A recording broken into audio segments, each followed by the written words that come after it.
Hi, I'm Nigel the Shanghai Psychic. I can tune into your loved ones in the spirit world, but I can also tune into you, tell you about your path and the choices that you need to make and need to know. I'm currently giving 30% discount on all Tell Craig Your Story listeners. Just use the code Tell Craig Your Story for 30% off your first psychic reading with me online at Nigel the Shanghai Psychic. Ni hao, Privyet, Konnichiwa, Sawadee Hello, this is Granto, the Pearl's Papa G. Welcome to Tell Craig Your Story podcast. Thanks for listening. Tell Craig your story.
Hi guys, Craig here. Welcome to another edition of the podcast, Tell Craig Your Story. It's an absolute honor and a privilege to welcome onto the podcast Grant O.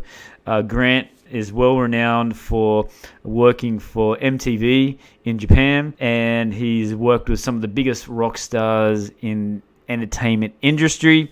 He's been in Shanghai for nearly 10 years now, and he's the co-owner of one of the biggest entertainment theaters, not only in Shanghai but actually in China, where they have some of the best shows in the entertainment industry. Now, Grant has some amazing stories with some of the biggest rock stars, and he tells us all about the Pearl and their shows. This is part one of part two of my interview with Grant O. But before we go, please go to our website. We're at Podbean. Tell Craig Your Story at podbean.com.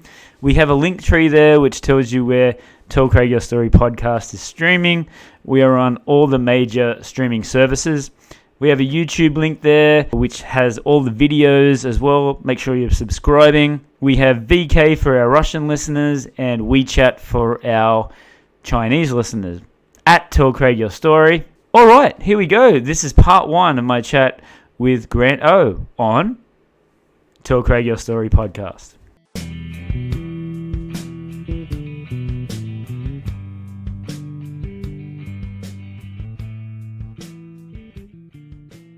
Hi Grant, how are you going today? Good. Thank you very much for your time. I really appreciate it. I know you're a super busy man. So, first question that I like to ask with everyone, you survived 2020, all what's happened recently. So, for you, how did you survive that period? You know, the Pearl's one of the biggest entertainment in Shanghai. So, tell us all about that. Well, for us, actually, surprisingly enough, 2020 was actually a great year for us. Right. Yeah, oddly enough, with COVID, it kind of changed the whole dynamics of the entertainment industry, especially in Shanghai. I mean, thank God we're in China where the government and people followed the rules and kept us safe. Yes. I mean, I can't imagine being anywhere else in the world. I'm so happy, and we're really fortunate to be in China. Yes. This is where the government really did a good job. Yeah. But in our situation, luckily, also with the government, they've been really good to us. They've been very supportive of us. And they warned us back in February last year, while I was in Canada on Chinese New Year holiday, right, that there'd be no foreign performers allowed in China within 2020. Wow. So that's the thing. They already knew back in February. They figured, no, especially entertainment, I understand, is lowest on their priority list. But they had already decided in February that no foreign performers in China allowed in 2020. Wow. So luckily, we realized that, and so we protected our artists and our bands, and even when we were struggling and when we could reopen, we did whatever we could to pay their rents and put food on their table. Unfortunately, most other venues, they right away fired all their musicians, sent them all home, and now none of them can come back. Right. No matter how much you're trying, and we've been trying because we still have artists overseas and our tech people overseas. Right. We just can't get anybody back. It's been a year. Yeah.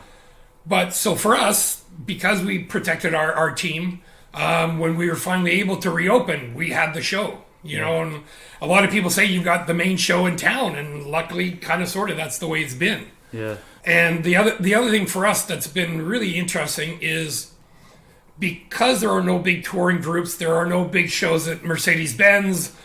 There won't be any big touring shows. By the way, we just got told last week that, again, no foreign performers will be allowed in China this year. Wow. And it might even be 2 more years before touring bands can come to China. That's crazy, isn't it? Yeah. So again, for us, we have a slight advantage. Yeah. That's good for us. But I was going to say, so without the big touring bands coming, the local Chinese are looking more internally for entertainment. Right. And so we've been told by Demai and the other ticketing agencies that live houses are doing really, really well. The Chinese live houses are doing better than they've done in the past. And for us, because we don't just do copy band type shows. We're more of a show club. And so our band is such a hardworking band that they'll spend weeks and weeks and weeks to tailor a specific show where we'll do audio, we'll do visuals, we'll do all of these pieces. So when you come to a Pearl show, it's not just a bunch of guys going, hey man, what do you want to play? Hey man, yeah, let's try this. They've actually rehearsed and planned the whole show full on. Yes. You saw the other night when we did Linkin Park. Oh, absolutely. I mean, that's intense. Yeah. And it's also the band's favorite music. Yes. I mean, they're all young guys, so they sometimes aren't happy with me when I say, hey, we have to do an ABBA show and that. So I'm like, ah.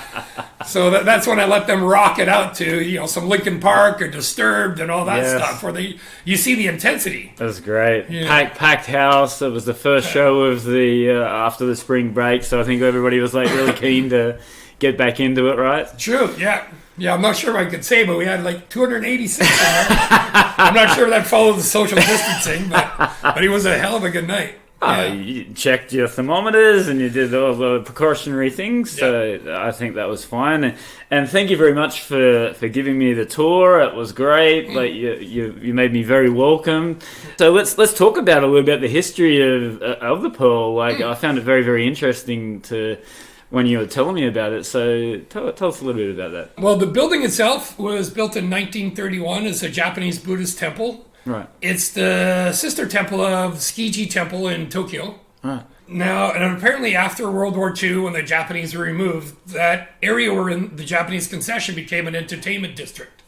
So there was movie theaters and clubs everywhere. There was apparently a really good red light district and whatnot. As you do. Yeah, as you do. It wasn't just, the French concession that was just opium dens. It was apparently more fun and diverse where we were. Yes. For that. Yeah, so after World War II, the Pearl had been used as a live action theater, we're told, a movie theater. In the 80s, it was a gym for working out. Yes. Somebody just the other day had a friend of a friend who told me he used to go there as a kid to play arcade games. Yeah, right. And that one I haven't heard before. And I'm actually trying to track him down because I want to find out some stories. Get some information about it. Yeah, and then I heard it was a really famous nightclub for a while. And then when we found it in 2008, it had been abandoned and it'd been closed for 10 years. It was an Egyptian-themed KTV club when we found it, yeah. Bit out of the ordinary. Yeah, totally. So at that point, I was an investor into a group. They were called Chinatown. It was headed up by Norman Gosney and his showgirl wife, Amelia Kelman, who had kind of revitalized the whole burlesque movement in New York. Right. So from what I understand, he was at one point part of the Limelight, that whole cathedral nightclub that was a seeded crazy story.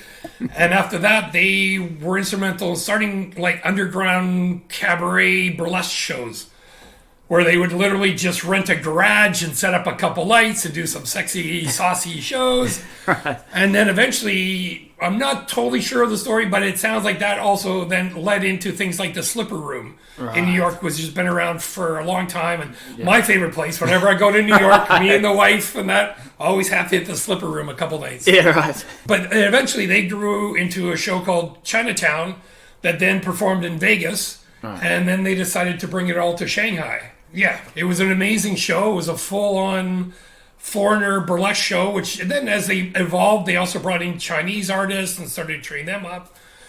But burlesque in China was kind of a risque thing to do, and after the World Expo, it wasn't working. Right. It wasn't working, and Amelia and Norman made a sudden exit out of Shanghai.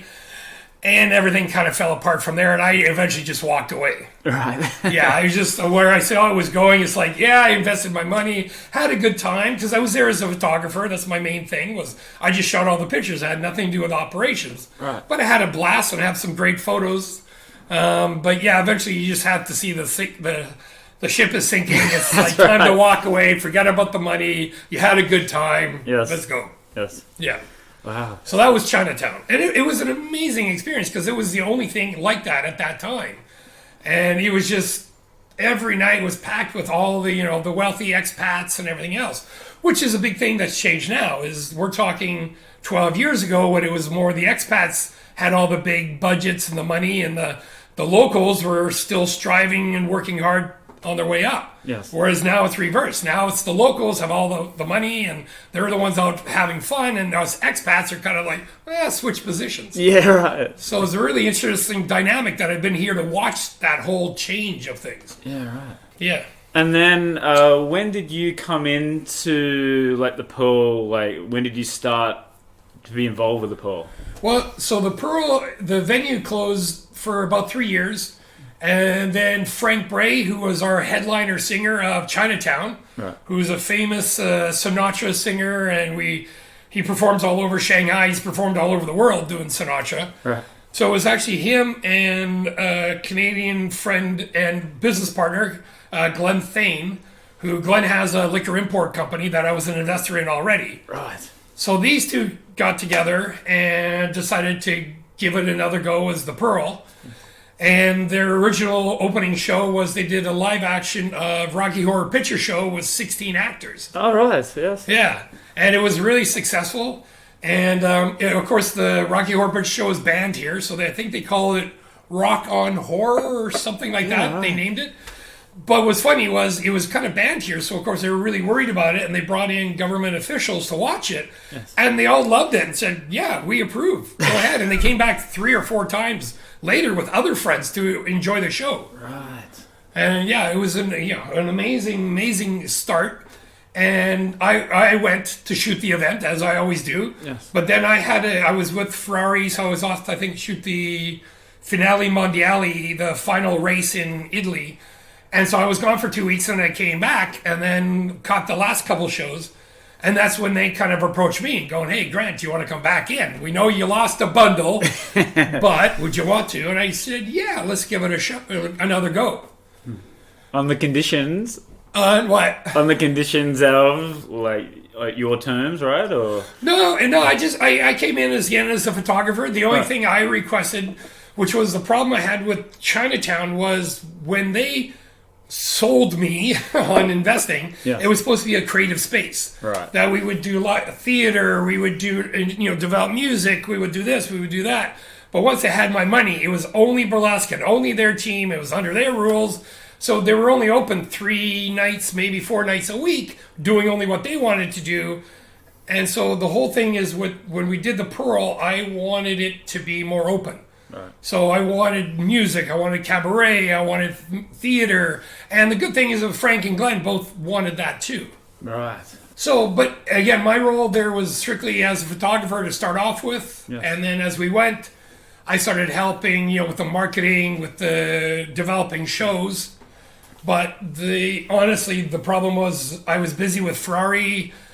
Gotcha. Yeah, so even in Tokyo, one year I was doing 80 shoot days in Tokyo alone at the racetrack for all their driving schools and private events, plus also looking after the Ferrari Challenge racing in Asia, which was 6 different countries. Wow.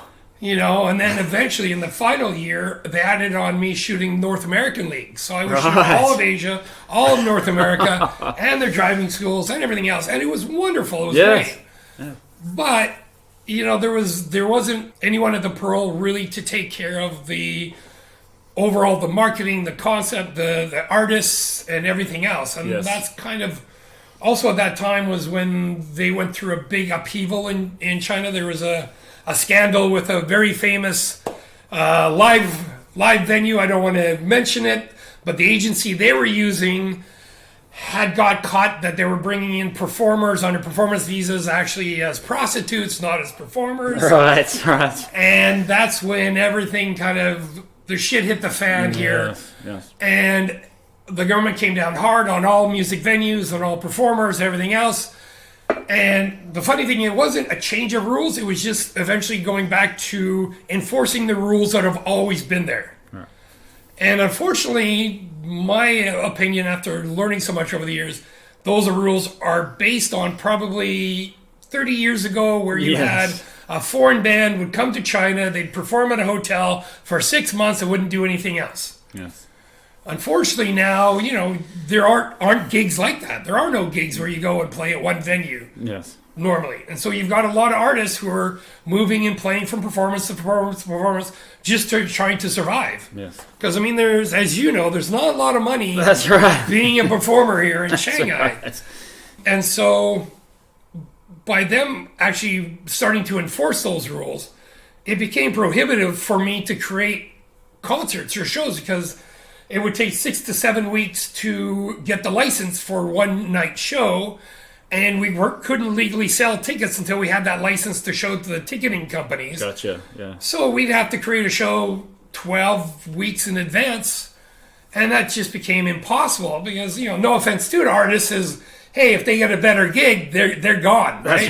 That's right. And trying to plan with an artist to do a show in 12 weeks from now, forget about it. So it was kind of a key changing point in my life, and with the Pearl was, one, I'd done 10 years with Ferrari. I loved it. I had a blast, but I was getting burned out on that side. And also on the Pearl side, things were not going well. Mm-hmm. Really, Pearl, there was really no kind of future with the way the Pearl was operating. So it was like trying to one or the other, right? Yes. Right. And I have to say, I am very fortunate.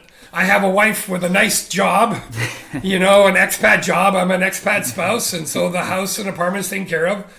And she's very understanding. And when I asked her, I said, do you mind if I not earn any revenue or a salary for the next probably 2, 3, 4, maybe 5 years, and just go full in on the Pearl? She said, please do it, because if you don't, you'll be bitching and complaining for the rest of your life what you could have, should have, would have done. Should have, could have. So, so shut up and just go do it. Yes. And so with her encouragement and with, deciding Ferrari, I'd done all I could do at Ferrari. And with the changing of the ways things work in China, I decided 100% to go to Pearl. Nice. And the number one thing was then to find a band. Right. Yeah. And, I interviewed every band in town. Plus, I knew hundreds of musicians as it is. But none of them were really along the lines that I foresaw what I wanted the Pearl to become. Right. But after, I think it was like 4 or 5 months, I have to really do a shout out and say thank you to Cassandra from Inferno, the heavy metal bar. Yes. Because she had met this band who were working in Kunshan, a Russian band who were really hard rockers, who had wanted to perform at their original, or their second Inferno bar that had a stage, but again, they couldn't deal with a full-time band. Yes. With licensing and everything else.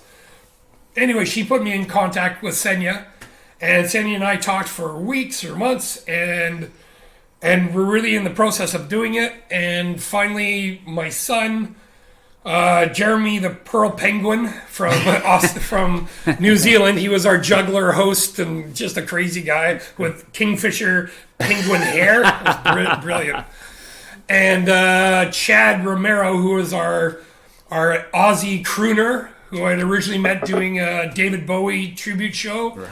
And after that point, I had to hire him for anytime we did like Elvis or 50s rock or David Bowie or disco. He's the ultimate crooner on stage. Right. It's just, an amazing performer.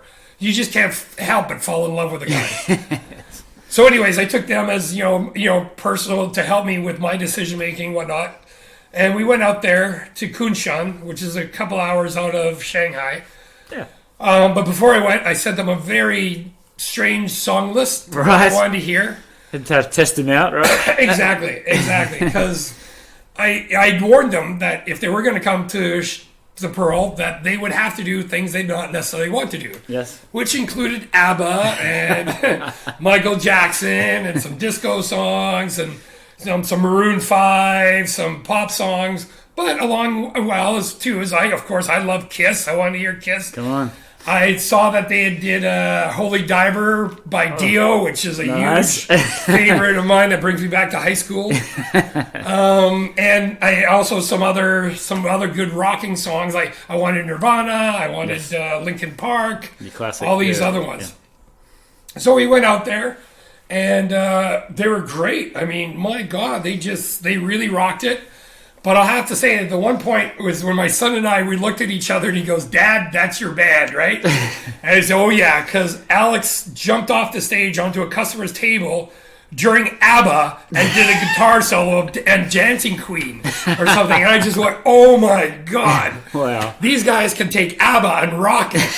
And so I'm like, I think this is it. These are the guys. Yeah. And you brought them to Shanghai, right? Yep. Yeah. Oh yeah, right away. And so they've been with the Pearl now over 2.5 years. Right. Now. And just watching him play, you were coming up to me a couple of times and I was like, commented on how powerful Xenia's vocals are. Like, I actually went to a AcDc show 2019.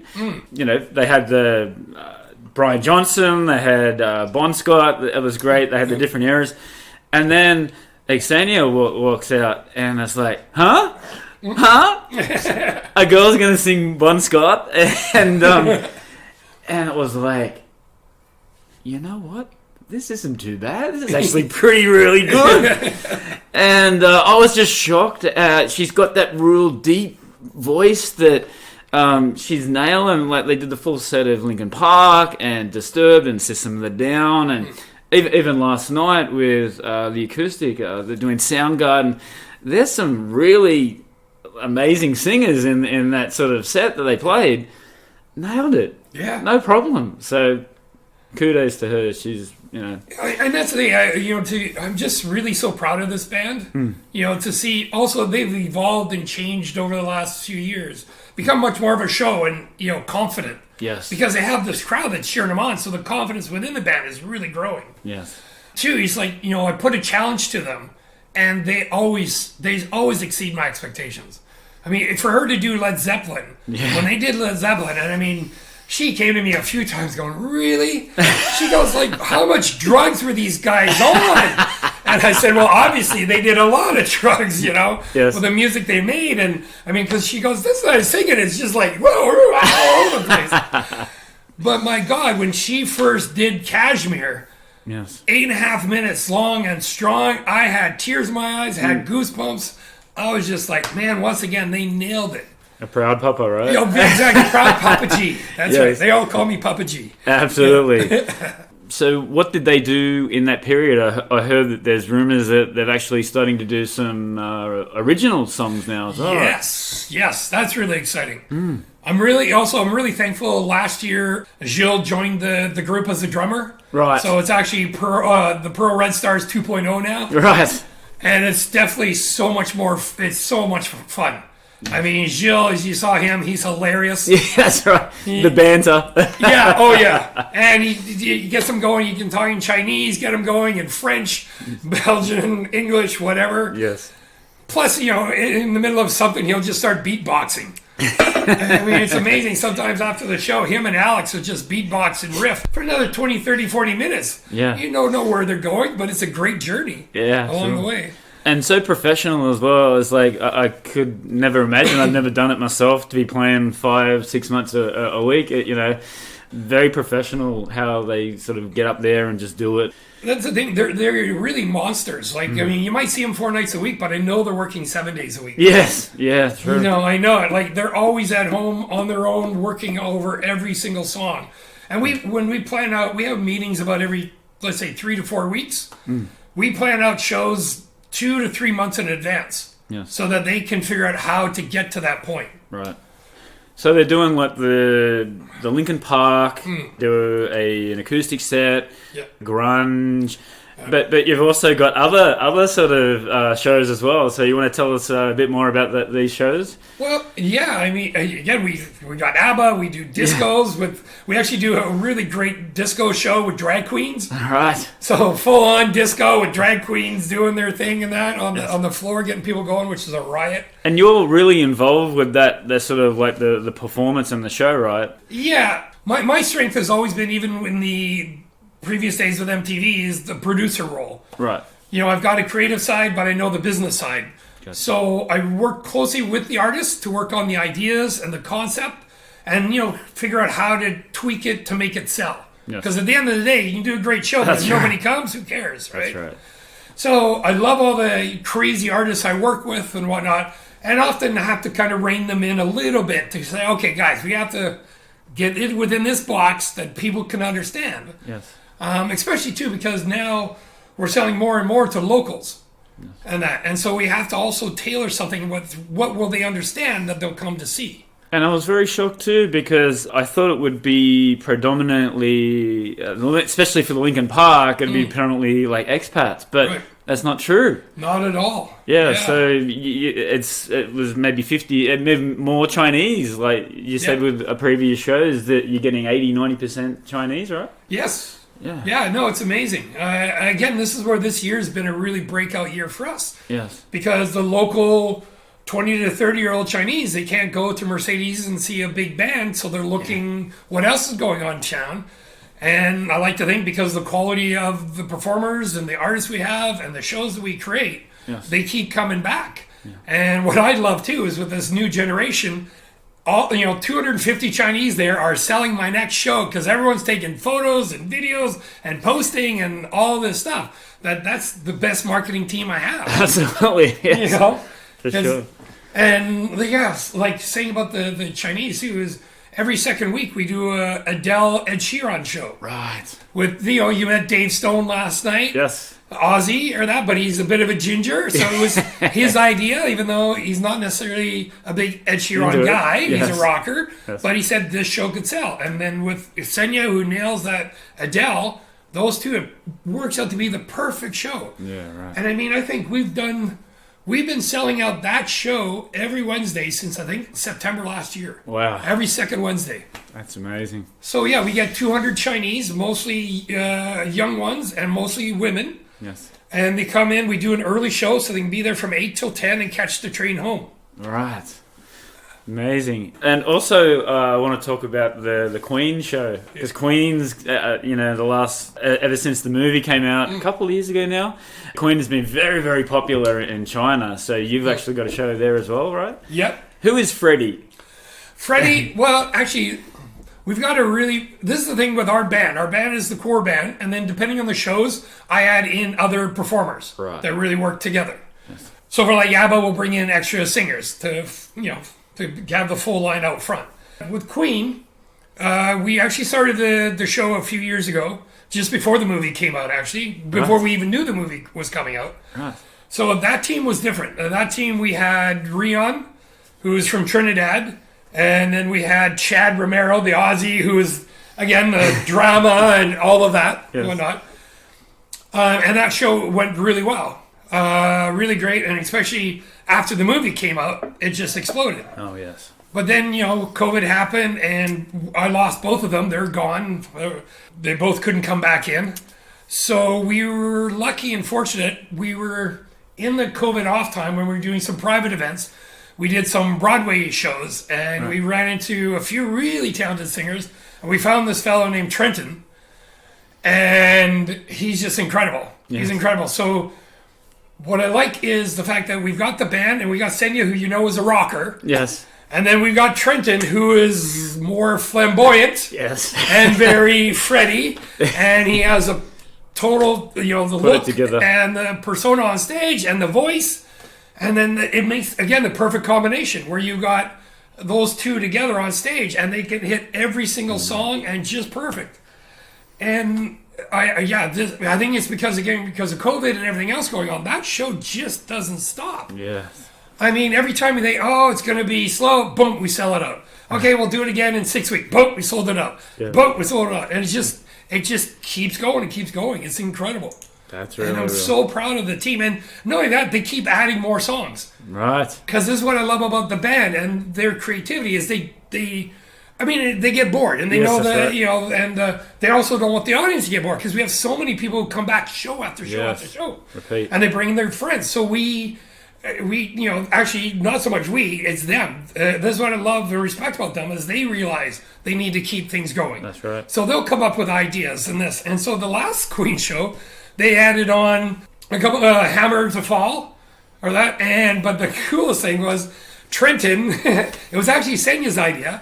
She had Trenton come out in the woman drag from I Want to Break Free as a housewife with a black skirt and a vacuum cleaner. And they didn't even tell me about it. They just said, we have a surprise for you. I'm like, sometimes I don't like surprises, because I'm like, but they know enough not to cross, a certain line. Yes. But it came out and huge response from everybody. Yeah. Because, you've seen that iconic video, Yes. And it just comes out for one song and it's brilliant. Wow. Yeah. So cool. And also, last night I met the team of burlesque dancers. So tell us a little bit about that show as well. Yeah, well, I always have a thing for burlesque and cabaret. It also goes back to the history of Chinatown. Yes. When we opened as Pearl, there was a really famous, outstanding burlesque dancer called Anna Phylaxis from London. Right.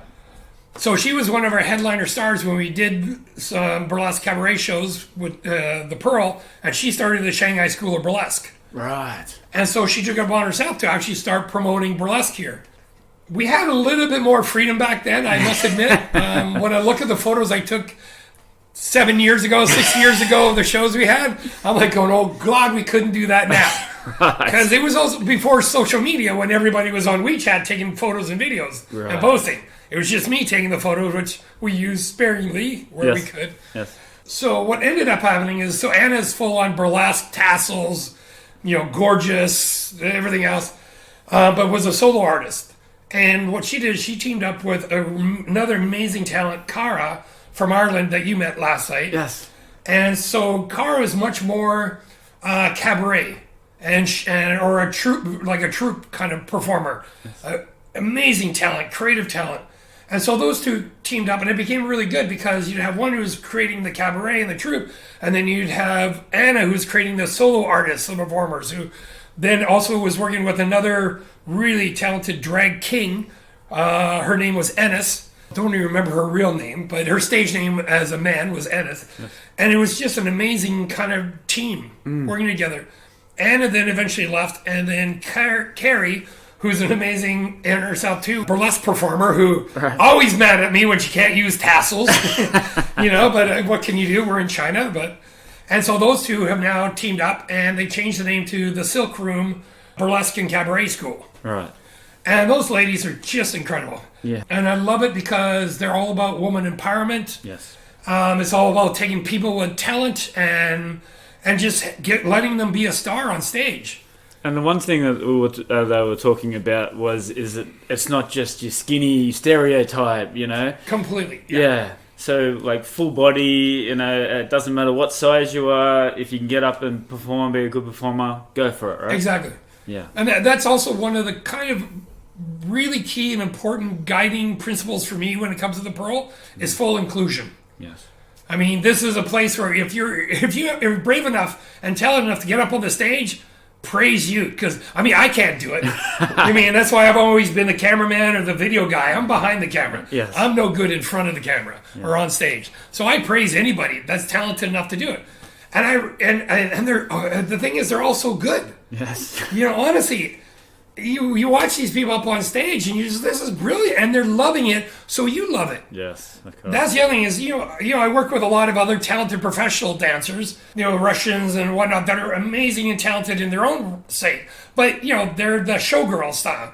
Right. But then you see the passion and energy to come up with these just as talented dancers. Yes. But they all have, their day job, but they do this out of passion.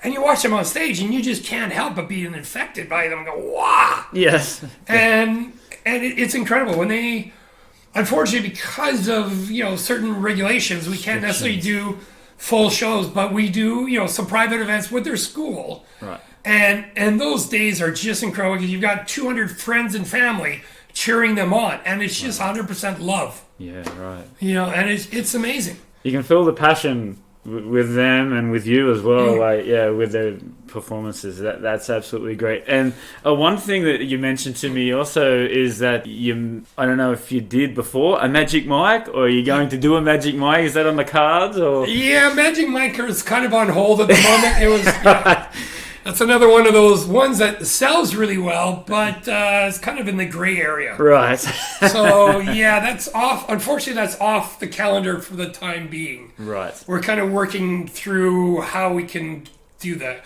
Yeah. Apparently, the problem with the Magic Mike, we were actually told, is that because we're the only ones doing it, successful at it, right, that's why we shouldn't be doing it. So other clubs out there, start doing Magic Mike, and then we can do it. Come on, guys. What are you doing? Yeah. Come on. You were saying that's like about 80-90% Chinese girls, right? Chinese girls, yeah. Yeah, wow. And actually, the funny thing about that we get a lot of guys coming, and a lot of expat guys coming with friends, because the show itself is so entertaining. Right. We've got Coco Santi, who's our bearded drag queen host that hosts most of our big events, who is hilarious, saucy, everything you want in a host. Yes. And then the dancers, performers are just spectacular. They're really talented. And they kept raising the bar too. Like, unfortunately, just before we kind of stopped doing the shows, we were getting duos doing pole dancing. Wow. So 2 guys up there doing a pole dance performance, interacting with customers, and the performance was a 10-minute long performance. Yeah. With them back and forth and battling on the pole and stuff like that. So the show itself is an incredible show. Plus, as guys, you're sitting there with 200 screaming women. It's like, wow, this is pretty fun. It's not bad. Cool. Not a bad gig. Absolutely. So there you go, guys. Lots of different entertainment at the Pearl. So if you get a chance to, or if you're visiting Shanghai, get down here. And also, like, in terms of the future, you're talking about maybe expanding to maybe more than one Pearl. Is that something in the future, maybe? It's always been kind of a dream and a goal of us. Yeah. Biggest news we have is after 3-4 years now of working hard at it, the Pearl has finally achieved full Chinese agency status. Right. So that means that allows us to actually license any venue or any artist or any show anywhere in China. That will also allow us to, when the doors do reopen in 1, maybe 2 years, we can also bring in any artist or performer we want under our own visa. Right. So, that opens up huge opportunities for us. And it's been our long-term goal, which is also a big reason why I decided that was the time for me to get into the Pearl, because let's plan this out and let's really go after something. Yes. So now with that license, and also it helps me because we have, oh God, I'm thinking it's 16? It might even be, actually we're coming up to almost 20 artists now under our visa, on our license. So we've got the band, we've got solo original songwriter artists too, like Dave Stone, Mark Wingelski, I can never say the name right. We've got some drag queen artists. We've got cabaret dancers, choreographers, aerial performers, pole performers, all under on our visa. So now we can also help them license them for other venues. Right. Which I also want to help them get more job, more Yes. work, more exposure. Because that's one thing that I was sort of talking about, like with Red Stars wanting to go and play in different sort of venues, right? Yes. And do a bit of a tour. We're hoping for that, yeah. I mean, and this is the thing now with the COVID situation, without other touring bands coming in, we're hoping that that's a new opportunity for us. Right. Exactly, is maybe we can take the Red Stars on a tour doing their Linkin Park show or a Dallas show or possibly even a Queen show or something like that. I'm still looking into the legal aspects because I working in Japan so long with MTV, and that I know and respect all the fact that you pay to an entity that eventually hopefully gets to the artists if the record companies don't take too much. Yes. But from what I can understand, there's no governing body in China for international artists. There is for the Chinese artists. There's the Chinese Artists Association or Musicians Association. Yes. And of course, we pay to that. But I can't seem to find anything for international artists. Because, of course, if there's a way to pay, I 100% want the artists who made the music, I want to pay them. But absolutely. Saying that, so far we haven't been able to find it. So I just want to make sure that legally we're okay to do this. Yes. And then we're hoping to create shows and tour China if we can. Yeah. But the band's certainly good enough for it. And they want, new challenges. Yes. And then I think where you're going to go with this is, so we're looking at music festivals. That was my next question. Yeah, I figured so. That's a long-term goal from days back in Tokyo doing always going to the Fuji Rock Festival and things like that.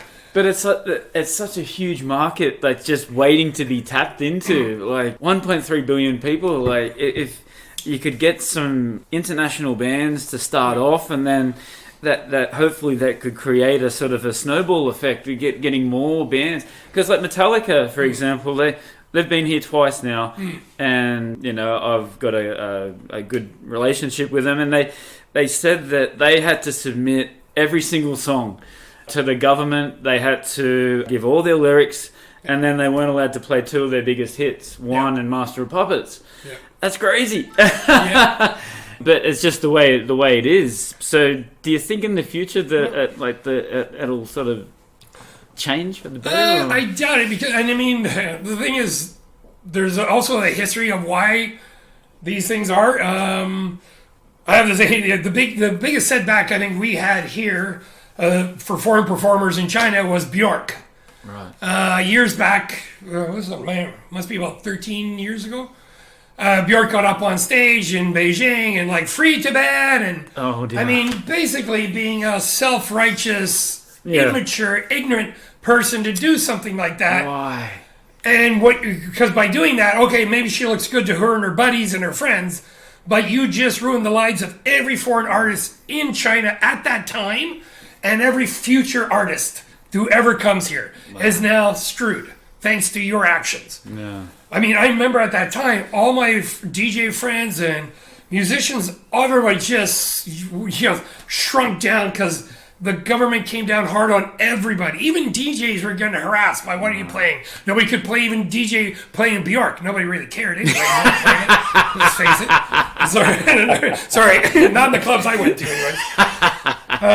But yeah, it became a really difficult thing. Yes. Yeah, it was the same way with the Rolling Stones too, because I was talking to Bernard Fowler from them too. They couldn't play a few different songs. Wow. Yeah, it's just crazy. But it is what it is. Let's face the facts. This is their country, their land. You got to respect their rules and regulations and culture and. Yeah. So. And I mean, I still say kudos to the government, because they've got a tough job ahead of them. With absolutely.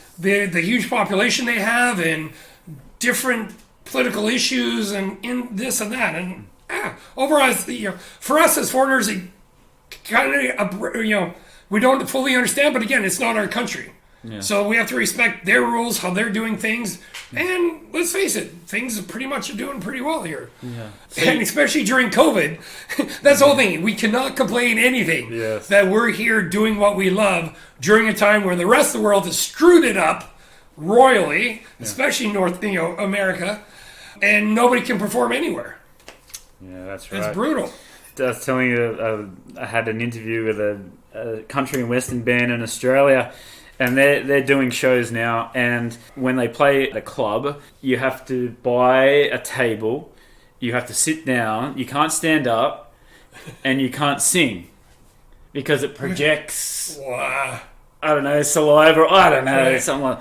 So they've got this really silly, but they can have 40,000 people across the road at the football stadium watching rugby league. No way. So, there's some interesting rules going around there, but let's hope that we get a vaccine and that Yeah. it continues on. So speaking of that, you're probably a really good guy to talk to. I'm always interested to find out about the Shanghai music scene. I mean, I know you're just Pearl is your sort of your baby, but in general, have you seen sort of differences in the music scene, Well, unlike in Japan, I'm not really involved so much in the underground music scene here. Right. Just because I was busy with Ferrari and now I'm busy with Pearl. I never get outside the Pearl anymore, right? Yeah. That's why I would look forward to the holidays, and then it ended up all the live houses were shut down for holidays. I'm like, Jesus! My 1 week to go around, I couldn't go see anybody. Yeah. But no, there's a lot going on here. Unfortunately, maybe it's just me. I haven't been able to come across a lot of underground, really Chinese artists. In Beijing, whenever I go to Beijing, I've always been able to find really cool clubs there. Right. And really check out some really cool Chinese rock and rollers. Yes. Here I know there are some. I just really haven't come across them. I seem to be, I don't know why, but too tied in maybe with the foreigners. Too busy. Yeah, because I always want to support the people I know. Because you've got, of course, one of my favorite artists, bands here is the Cotton Club. Blues bar on Fuxing Lu, and my favorite hangout place. And that place is legendary, of course, till the government decided they wanted to take back the property. And that was just up the road from the original Jay-Z club, and they took that back as well, and it kind of killed that whole scene. Now, didn't you find Dave there? Dave, yeah. Actually, I met Dave Sloan originally I was shooting the Australian Pavilion during Expo in 2010, and he was their headline performer there. And then he started, performing at Cotton Club, and then he was a mainstay at Cotton Club. Right. And that's when we really started to bond, was, Cotton Club and whatnot. Yeah. So he's like the Angus Young now of your tribute band, Yes, right? totally. So cool. Dresses up in the whole schoolboy uniform. Yeah. Does But I what I really love about him is, one, he adapts, and he's really good at that. Yeah. But his original music is friggin' stellar. Yes. I mean, when you get a chance, you got to listen to his original White Scorpion.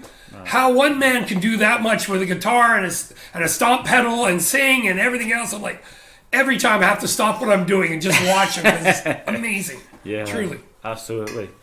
Well, let's switch gears now. Let's go back to you now, personally. So you grew up, I do believe you grew up in Alberta, Canada. Yes. And it says Red Deer. I'm not too familiar with Red Deer, so can you tell us a little bit about where you grew up? And Red Deer, was a small town. I think when we moved there, when I was 1 year old, it was 20,000. Now it's over 100,000. Right. There's Calgary in the south and Edmonton in the north, and we're halfway in between. So we're kind of convention town. It's a cowboy town. Yes. A lot of oil money, because there's a lot of oil money there. Yeah. Is that the close to Calgary Stampede? Yeah. It's an hour and a half drive from the Calgary Stampede. Right. We have our own Stampede. We have the Westerner Days. Come on.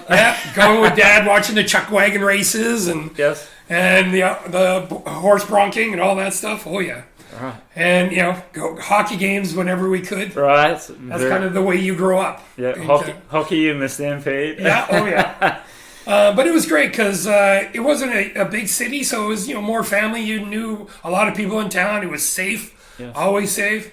And the best thing was we weren't far from the mountains, so every weekend we could, my dad would round us all up and into a trailer or a tent, and we'd spend a weekend or up to maybe 2 weeks in the mountains alone, just fishing or maybe finding a place to rent horses, horseback riding way into the mountains, and it was just amazing. That's so cool. I couldn't be happier than spending time in the mountains and just playing in the puddles with stuff. Oh yeah. So were your mum and dad, were they sort of a part of the entertainment industry, or was that something that you just sort of... completely removed. No? No? Yeah, no, I was the youngest by 11 years, so my brother and sister is far older than I am. So Right. I honestly feel lucky in that I grew up with 5 parents. Yes. Yeah, my one brother, he was kind of the wild one Yes. of the family, and he kind of got me to feel like the rock and roll and this and that. And Right.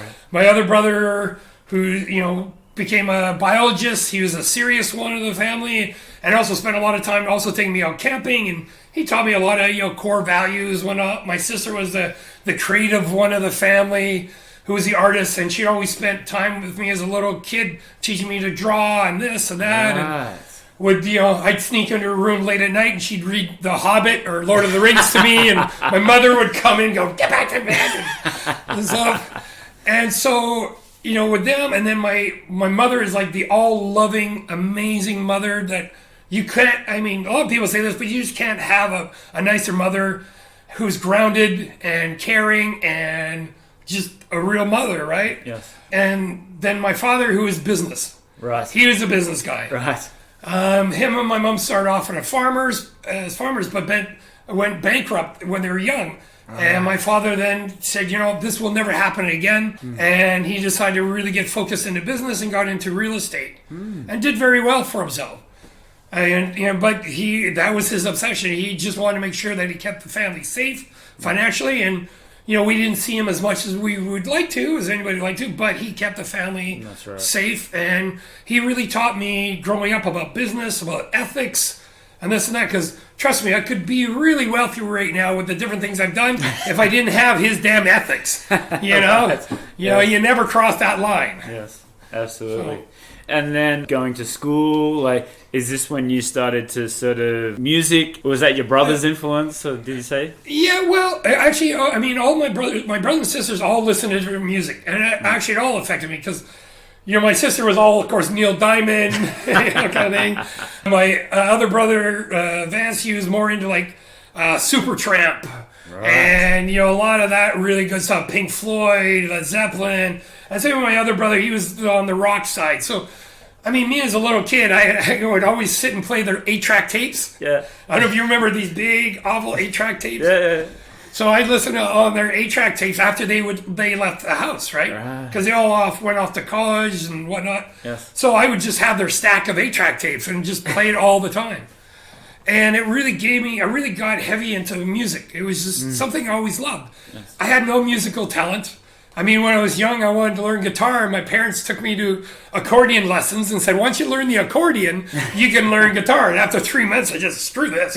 I'm sorry. But that was before Weird Al Yankovic, who came from near my hometown. All right. Yeah, he's from Edmonton or that. Right. Yeah, it was before he became a big star. And then I went, oh man, I could have became a accordion star like Weird Al Yankovic. Oh, damn. But yeah, so I really have no music ability other than I really like music. Yes. And I think one of the key things of growing up with the family I did, of having all these parents, is that my number one talent, I feel, is that I'm good at bridging the creative world and the business world. And that's always been the big strength of mine. And it really did change going from high school. High school, I was really nobody. I was the headbanger with long hair. But the strange thing is, I was the headbanger with long hair who always got straight A's in math and everything else. Because, my father and them, they taught me, you gotta work. Yes. But I still loved the headbanging image. But when I went to the college, it was kind of a wake-up call for me to change who I was. Because I was always kind of the geeky headbanger at the back of the class and had the guys I hung around with, but I wasn't the cool guy at all. Yes. But when I went to college, I decided, this is my chance to change who I am. I'm walking to a new college. Nobody knows who I am, and I want to be different. So as soon as I jumped in, I got involved with student politics, got involved with this and that, and then started, doing social planning, social events, and started being the guy who I always wanted to be. Right. And bullshitted my way into it that, hey, I can do this. I can organize a concert. I can blah, blah, blah. And that's what I ended up doing, is I ended up booking bands into our local college. Right. And then, started creating bigger and bigger events. The biggest one I did at the college was we actually rented the local hockey arena, and we did a Halloween party for 2,500 people. Our college was only 800 people. Right. But we brought in some big bands at the time, a Canadian band, UB40. Yes. And had them play with some local bands. Wow. And no, I put it all together, and it was incredible. That's really, really cool. And then a fortunate story I had, which was one of the most famous truly Canadian bands of the last few generations was the Tragically Hip. Yes. And they were actually the first band I ever booked into the Red Deer College back in '87. Right. And it was just before they really kind of took off in Canada. And every year I went back, it was usually they had a show going on, so we'd always end up going to some, it was called another roadside attraction. Right. And we'd always go and see them. And then a couple of years ago, when sadly he was diagnosed with brain cancer, I mean, this guy's just amazing. And he, instead of going internally, he wanted one last tour of Canada. Right. And he united all of Canada under the Tragically Hip. And he toured Canada, and as he was starting to lose it, his capabilities, and he was really fighting all the way to the end, to the last concert. But it was amazing for me that I flew my son back to Canada and flew all my nieces and nephews into Calgary. And my brothers and sisters were not allowed. It was just me and all the kids, because there was one time where, I'd been away from Canada all this time, for 30 years now. Yeah. That was my time for my nieces and nephews, for all of us to hang out and have fun over a bonding thing of Tragically Hip that they all knew and loved. Yeah. So we had the greatest weekend ever. And for me, it was a complete closure, too. I saw them in the early stages, saw them at the very end, and we're all in the stands weeping, and that it was an emotional thing, but it was incredible. One of the top experiences of my life, I think. I'd have to say, really. Absolutely. Yeah, they've been around for a long time, actually, and I don't know if they come to Australia, but one of the biggest ones to come out of Canada, definitely. Yeah, and the thing is about them, they stayed Canada. Like they could have broke into the US and stuff like that, but they wanted to stay Canada. Yeah. And their lyrics are all about Canada and everything else, and so it's really true to our heart. That's great. Yeah. Hi, I'm Tony Fair, founder of Victorian Grooming Company. Is your beard feeling dry or the skin underneath itchy? Maybe you'd rather soften and tame your beard instead. Our classic collection of beard oils, balms, and soaps will leave your beard looking, feeling, and smelling amazing. And if you prefer shaving, our pre-shave oils and shave soaps will give you a smooth and razor burn-free shave. Handmade in Edmonton with natural ingredients. Visit victoriangrooming.com.